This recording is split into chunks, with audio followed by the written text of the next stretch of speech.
নমস্কার, গল্প নির্ঝরে আপনাদের সবাইকে স্বাগত। আজ আমরা শুনব নরেন্দ্রনাথ মিত্রের লেখা গল্প অশ্রু।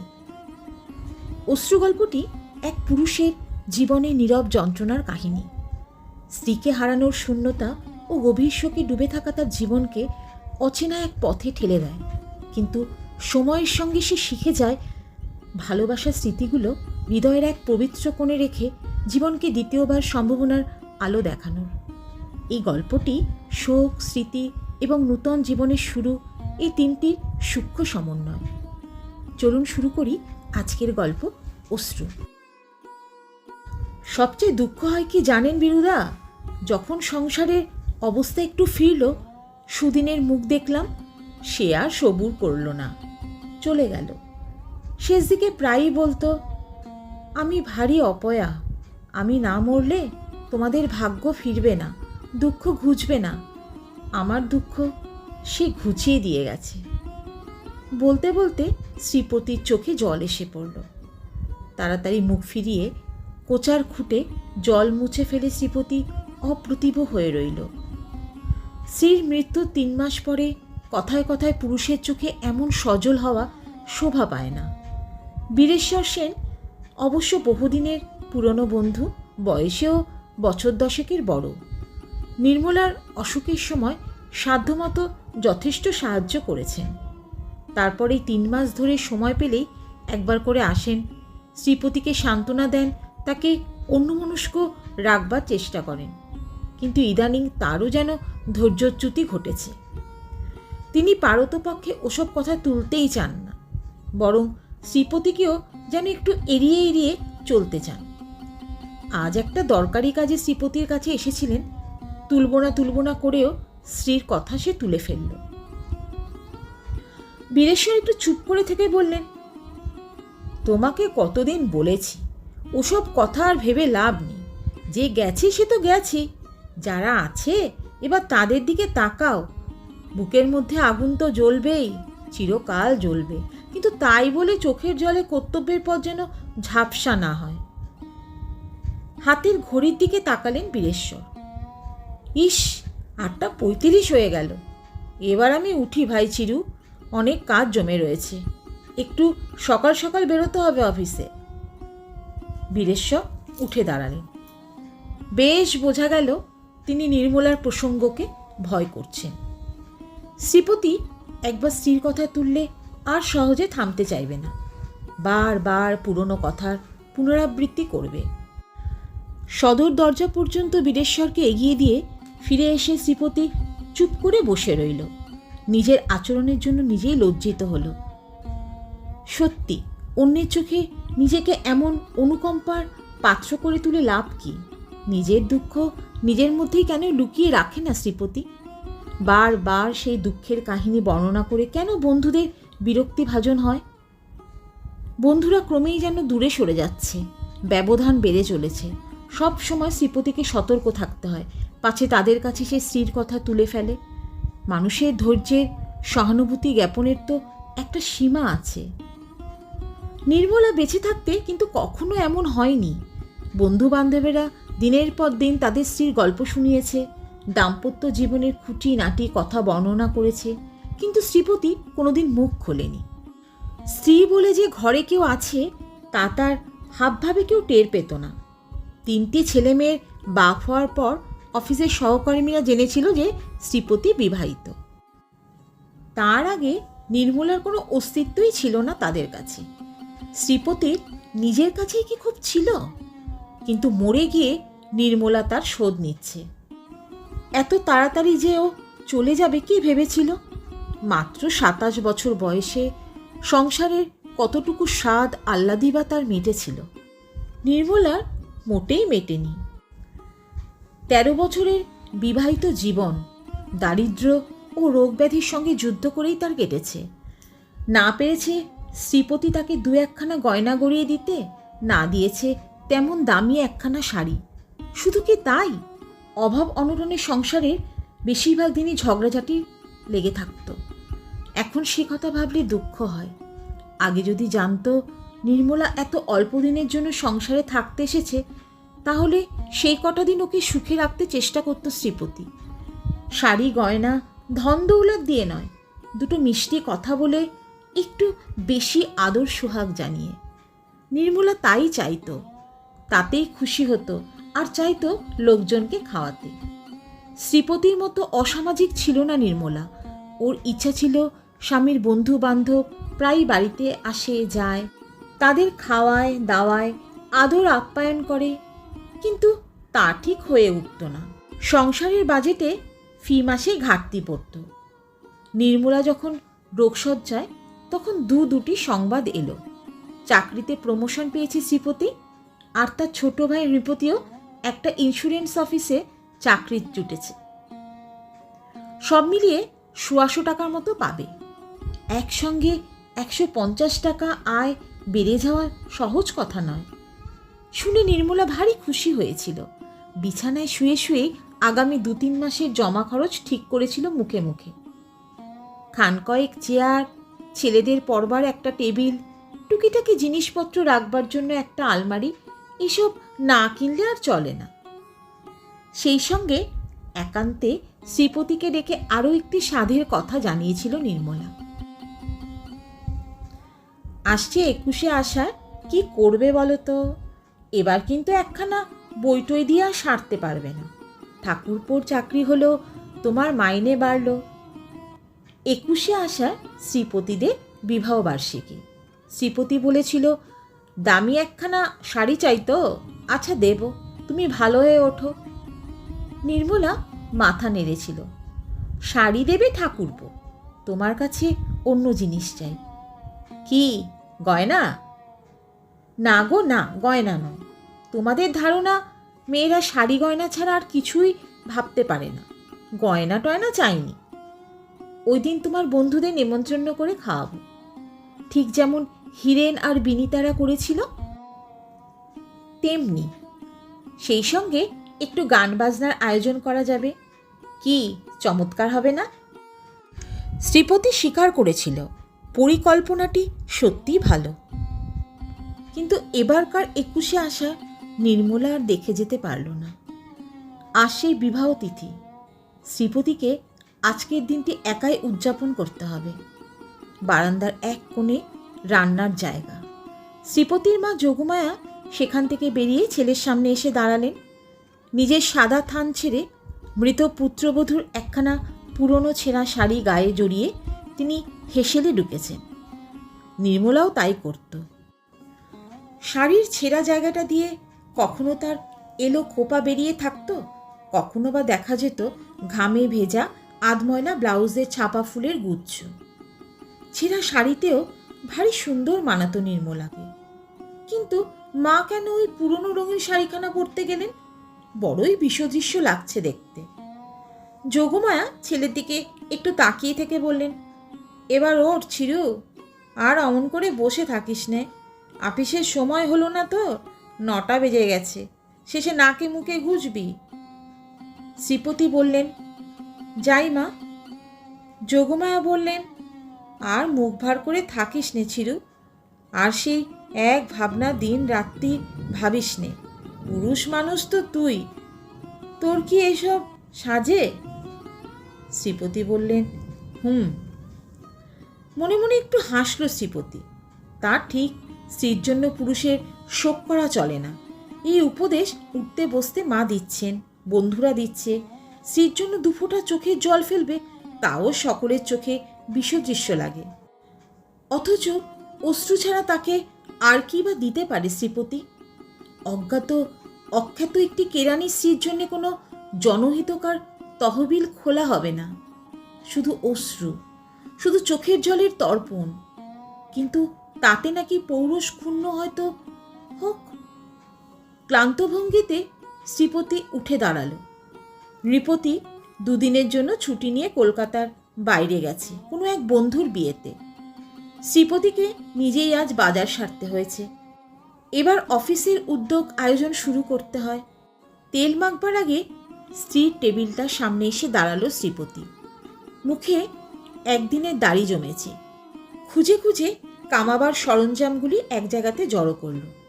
এগুলি এগিয়ে দেবার ভার ছিল নির্মলার উপর। হাতের কাজ ফেলে রেখে এগুলো তাকে গুছিয়ে দিতে হতো।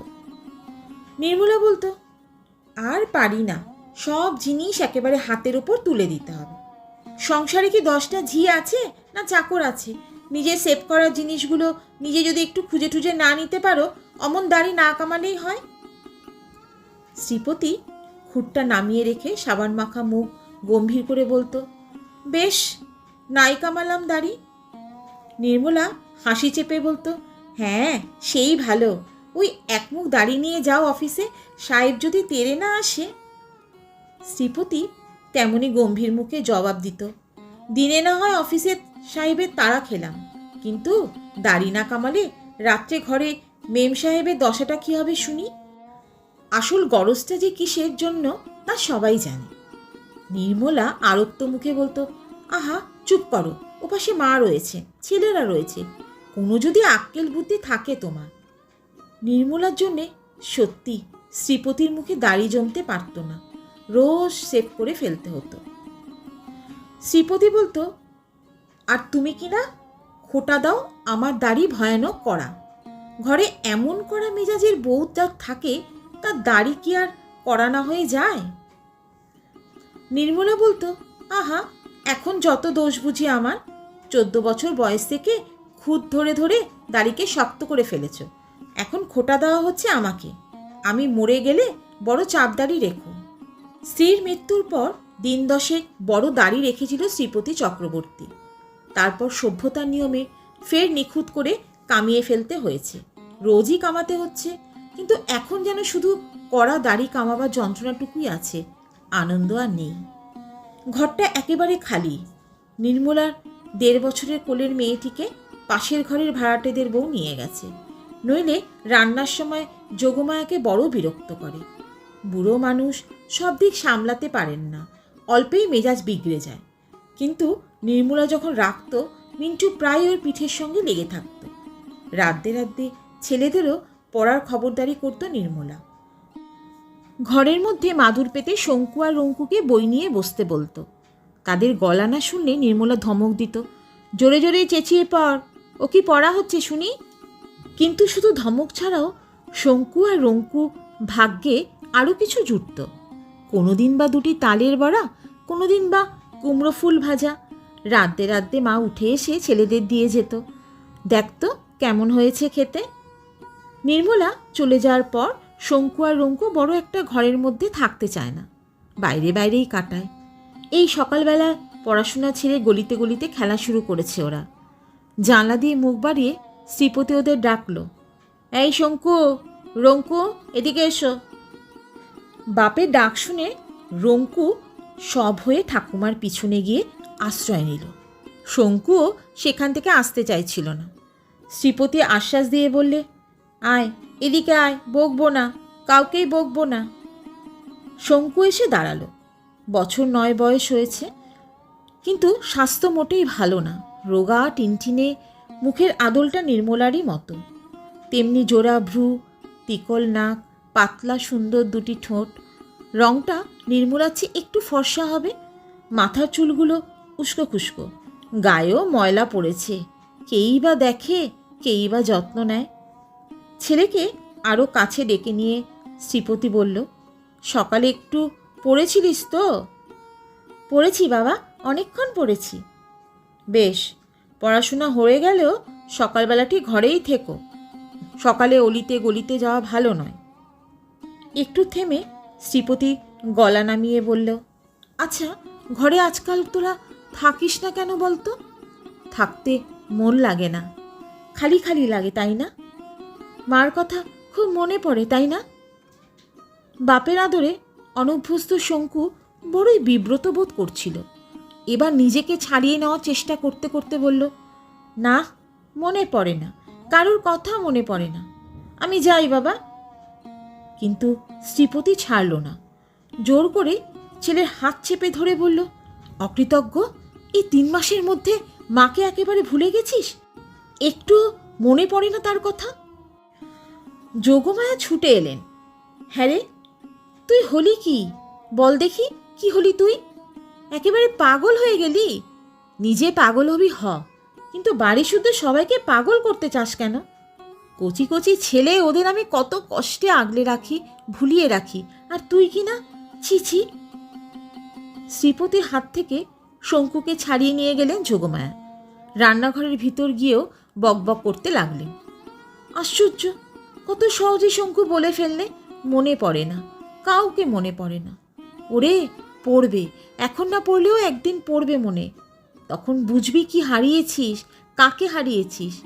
ছেলের সে ভবিষ্যতে কষ্টের কথা ভেবে শ্রীপতির চোখ ছলছল করে উঠল, কিন্তু সঙ্গে সঙ্গে নিজেকে সামনে নিল শ্রীপতি। যোগমায়া ফের ঘরে ঢুকেছেন। নে, এবার ওঠ, উঠে নিয়ে নে। শ্রীপতি আর দেরি করল না, অফিসের উদ্যোগ পর্ব তাড়াতাড়ি শেষ করল। খাওয়ার সময় পাতের কাছে পাখা হাতে মা বসলেন। দেখ তো কেমন হয়েছে, মনে আছে সকালবেলা এই ডুমুরের তরকারি খেতে কত ভালোবাসতিস তুই? হ্যাঁ রে, আজ কেমন হয়েছে রান্না? খেতে খেতে শ্রীপতি একবার মুখ তুলল, তারপর নীরস সংক্ষিপ্ত জবাব দিল, ভালোই হয়েছে। ছেলের জবাবের ভঙ্গি দেখে যোগমায়ের বুকের মধ্যে আচমকা একটা ঘা লাগলো। বন্ধ হলো তার হাতের পাখা। মরে গিয়ে সর্বনাশী যেন তার ছেলেকে আরও সরিয়ে নিয়ে গিয়েছে, পর করে দিয়েছে। একটু চুপ করে থেকে যোগমায়া বলল, উত্তরপাড়ায় যামিনী ভট্টাচার্যের মেয়েটির কথা আজও বলছিলেন পরেশবাবু, তাদের নাকি খুবই ইচ্ছে। শ্রীপতি প্রায় আর্তনাদের সুরে বললেন, না। যোগমায়া ব্যস্ত হয়ে বললেন, কি হলো রে, মাছের কাঁটা টাটা বিঁধল নাকি? কাঁটা বিঁধেছে, কিন্তু মাছের কাঁটা নয়। শ্রীপতি বলল, ওসব কথা আজ তুলো না মা। কেন, আজ কি? আজ যে কি মার মনে রাখার কথা নয়, কিন্তু শ্রীপতি সে কথা ভুলবে কি করে? তবু ভুলতে চেষ্টা করল। সারাদিন অফিসের কাজে নিজেকে মগ্ন রাখতে চেষ্টা করল শ্রীপতি। সহকর্মী জ্যোতিষ দত্ত বললেন, কি হে চক্রবর্তী, খুব যে মনোযোগ দেখছি, মাসখানিকের মধ্যে আরও একটি প্রমোশন বাগাতে চাও নাকি? কিন্তু অফিস ছুটির পরে যে ফাঁকা, সেই শূন্য সংসার, পুটুলিতে বৈকালি বাজার বেঁধে সবাই ঘরমুখ ছুটছে। কেউ বাসে, ট্রামে, কেউ বা ট্রেন ধরবে, কারোরই দেরি সয় না। কিন্তু শ্রীপতির কোনো তাড়া নেই, তার সব সইবে, সব সইতে হবে। কোথায় যাবে, কোথায় যাওয়া যায়? ডালহৌসি স্কোয়ারের দক্ষিণ পশ্চিম কোণাটায় দাঁড়িয়ে শ্রীপতি একটু ভাবতে চেষ্টা করল। দক্ষিণগামী ট্রামগুলো একটির পর একটি চলে যাচ্ছে। শ্রীপতি কোনোটাতেই উঠল না। কি হবে এত সকাল সকাল আজ বাড়ি ফিরে? কি আছে বাড়িতে? কে আছে? কোনো বন্ধু বান্ধবের কাছে যাওয়া যায়, কিন্তু কারোর বাড়িতে গিয়ে কি শান্তি মিলবে? সকলের কাছেই সাবধানে থাকতে হবে শ্রীপতিকে, পাছে নির্মলার কথা তুলে তাদের বিরক্ত করে। অথচ আজ তার কথা না তুলে কি পারবে শ্রীপতি? কোনো ক্রমে কি তার কথা ভুলতে পারবে? বন্ধুদের কাছে গিয়েও লাভ নেই, তারা সবাই ঘর সংসার নিয়ে ব্যস্ত। বিপত্নিক শোকাতুর শ্রীপতিকে তারা করুণা করবে, অনুকম্পা করবে, কিন্তু বেশিক্ষণ সহ্য করবে না। কোনো বন্ধু পরিবারের সঙ্গেই সেই আগের মতো যোগসূত্রটি তার আর নেই। যার কাছেই যায় ঠিক যেন কাছে যেতে পারে না, ব্যবধান থেকেই যায়। ঠিক যেন নদীর এপার ওপার দুজনে দাঁড়িয়ে, মাঝখানে পারাপারের নৌকো নেই, নেই কোনো সেতু। আচ্ছা, সেই সেতু কি ছিল নির্মলা, সংসারের সঙ্গে শ্রীপতির একমাত্র যোগসূত্র? আরে শ্রীপতি না? নারীকণ্ঠে অবাক হয়ে শ্রীপতি ঘাড় ঘোরালো। স্কটিশের মল্লিকা বোস 4 বছর একসঙ্গে পড়েছিল, কলেজ ম্যাগাজিনে দুজনেই ছিল যুগ্ম সম্পাদক। সেই উপলক্ষে খানিকটা ঘনিষ্ঠতা হয়েছিল, অবশ্য সহপাঠীরা যতখানি মনে করত ততখানি নয়। তারপর কলেজ ছাড়ার সঙ্গে সঙ্গেই জোর ভাঙল। মল্লিকার লক্ষ্য যতটা উঁচুতে ছিল তত দূরে গিয়ে পৌঁছল না, ফলে অনেকবার ঘা খেল মল্লিকা, অনেককে ঘা দিল। বিয়েটি আর করল না, চাকরি বাকরি নিয়েই রইল। গোড়ার দিকে প্রায় সব খবরই শ্রীপতি জানত, খবর নেওয়ার একটু একটু আগ্রহ ছিল। কিন্তু শেষ পর্যন্ত নিজের সংসার নিয়ে জড়িয়ে পড়ায় তার থাকেনি। মাঝে মাঝে অফিস অঞ্চলে দু একবার দেখা সাক্ষাৎ হয়েছে, কিন্তু কথা হয়নি। মল্লিকা নিজেই এড়িয়ে গেছে, শ্রীপতিও আর এগোয়নি। কিন্তু মল্লিকা আজ নিজেই এগিয়ে এসেছে। শ্রীপতি বললে, হ্যাঁ আমি। তারপর তোমার খবর কি? করছো কি আজকাল? মল্লিকা বলল, কি আবার, তুমি যা করছো তাই, চাকরি। খানিকক্ষণ ধরে তোমাকে লক্ষ্য করছিলাম, ভিড়ের ভয়ে ট্রামে উঠতে পারছো না, একটার পর একটা ট্রাম ছেড়ে দিচ্ছ। শ্রীপতি একটু হাসল, বললে, তা বটে, ভিড়কে তুমি ভয় করো না? মল্লিকা বললে, আগে করতাম না, আজকাল করি, বড় ক্লান্তি লাগে। এই দেখো চারদিকে আবার ভিড় জমেছে। শ্রীপতি বললে, এখানে আর দাঁড়ানো যাবে না, চলো এগোই। মল্লিকা তার লিপস্টিক মাখা ঠোঁট টিপে একটু হাসল, বললে, কোন দিকে এগোবে? এগিয়ে লাভ কি, তুমি তো ফের পিছোতে শুরু করবে। শ্রীপতি বললে, পিছোবই যে, তার কি মানে আছে? চলো একটু চা খাওয়া যাক। মল্লিকা বললে, চলো। খানিকটা এগিয়ে ম্যাঙ্গো লেনের রেস্টুরেন্টের একটি ছোট কেবিনে গিয়ে বসলো দুজনে। দরজার নীল পর্দায় পৃথিবী আড়াল পড়েছে, ঢেকে গেছে যত অতীত আর ভবিষ্যৎ। বর্তমানের এই ক্ষণটুকুই একমাত্র মহেন্দ্র ক্ষণ। পিছনের কথা যেন ইচ্ছে করে শ্রীপতি তুলল না। এই চপল চটল মেয়েটির কাছে সেই দুঃখের কথা বলে লাভ কি? আশ্চর্য, তবু কথার অভাব হলো না। মল্লিকা হেসে বলল, তোমার আজ কি হলো? চায়ের কাপে আর কোনো রস পড়ল নাকি? শ্রীপতি একটু ঠাট্টা সুরে বলল, পড়েছে সঙ্গ সুধা রস। কিন্তু সুরটা ঠাট্টাকে ছাপিয়ে গেল। আধ ঘণ্টাখানিক বাদে বের হলো দুজনে। ট্রামবাসে ভিড়টা তখন অনেকটাই কমে গেছে। মল্লিকা বললে, তুমি কোন দিকে যাবে?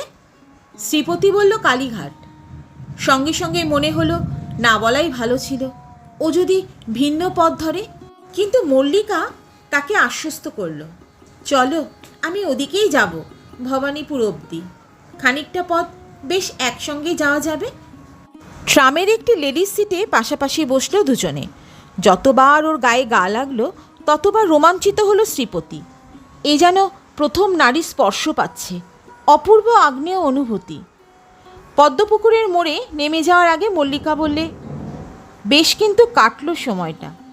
আশ্চর্য, পৃথিবীতে অভাবিত আনন্দ এখনও জোটে।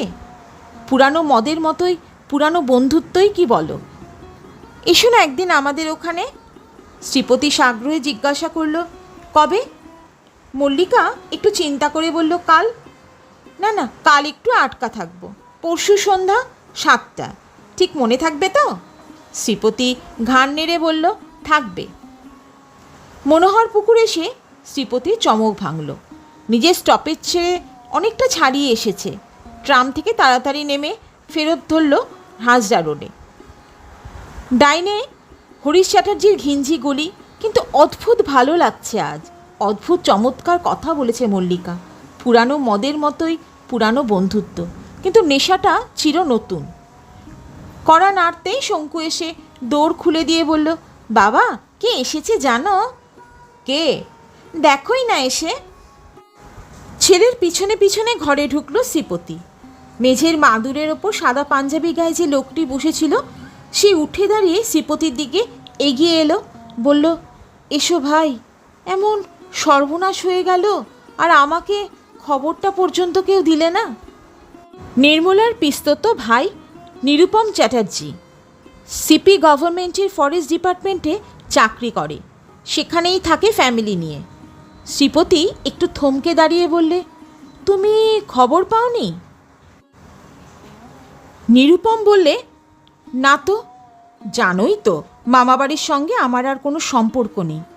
একমাত্র নিমি চিঠিপত্র লিখত, তাও 9 মাসে 6 মাসে। প্রায় মাস 4-5 আগে একবার লিখেছিল 21শে আষাঢ় ওর বিয়ের তিথি, সেই উপলক্ষে সবাইকে নিয়ে আমার আসা চাই। সবাইকে নিয়ে আসতে পারিনি, কারণ তোমার বৌদি সবে হাসপাতাল থেকে বেরিয়েছে। কলকাতায় একটু কাজও ছিল, তাই খবর না দিয়ে এলাম। ভাবলাম তোমাদের একটা সারপ্রাইজ দেব। কিন্তু তোমরা যে আমার জন্য এমন চরম সারপ্রাইজের ব্যবস্থা করে রেখেছ তা কি জানি। নিরুপম ঠোঁটে ঠোঁট চেপে ভাবাবেগ রোধ করল। ছেলেবেলা থেকেই একই সঙ্গে মানুষ হয়েছে, আপন ভাই বোন কেউ নেই। নিরুপমের নির্মলা ছিল সহধরের মতন। মেঝের উপর কাগজে মোড়া একটা জিনিসের দিকে চোখ পড়ল শ্রীপতি। জিজ্ঞাসা করল, ওটা কি? কাগজের মোড়টা খুলে ফেলল নিরুপম। মাঝারি আকারে শ্বেতপাথরের ভারী সুন্দর একটি বাক্স, ডালায় লতা আর ফুলের চমৎকার কারুকার্য।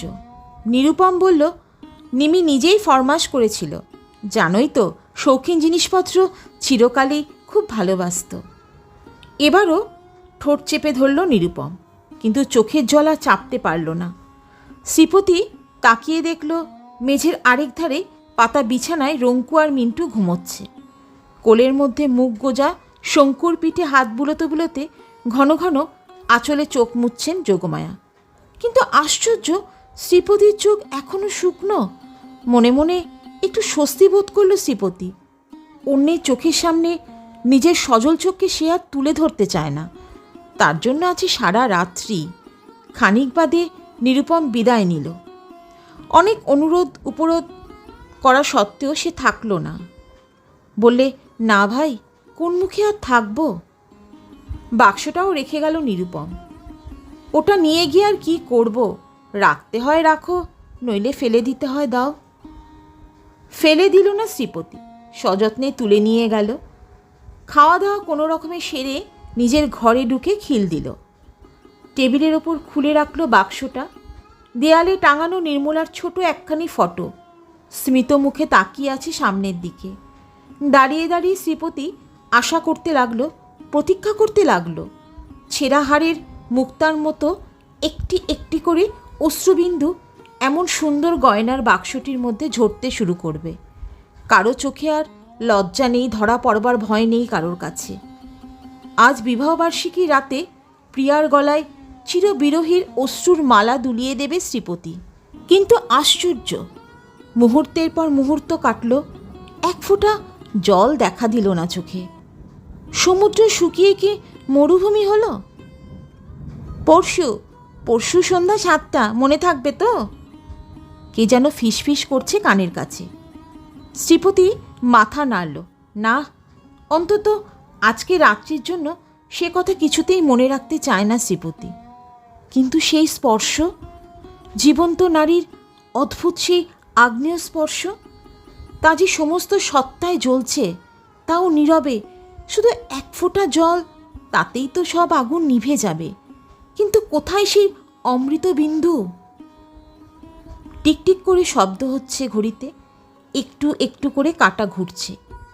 কাগজে আঁকা নির্মলার চোখ, শ্রীপতির শুকনো পাথরে তৈরি চোখ দুটির দিকে অপলক তাকিয়ে রয়েছে। আলো নিভিয়ে দিল শ্রীপতি। ঘরের ঘুমট তবু যায় না। অন্ধকারে কয়েক পা এগিয়ে গিয়ে সে দরজার খিলটা খুলে দিল। শুনলেন আজকের গল্প, নরেন্দ্রনাথ মিত্রের লেখা অশ্রু। গল্প নির্ঝরের সঙ্গে থাকার জন্য আপনাদের অনেক ধন্যবাদ। আবার ফিরে আসব এক নতুন গল্পের সঙ্গে। সবাই ভালো থাকুন, সুস্থ থাকুন।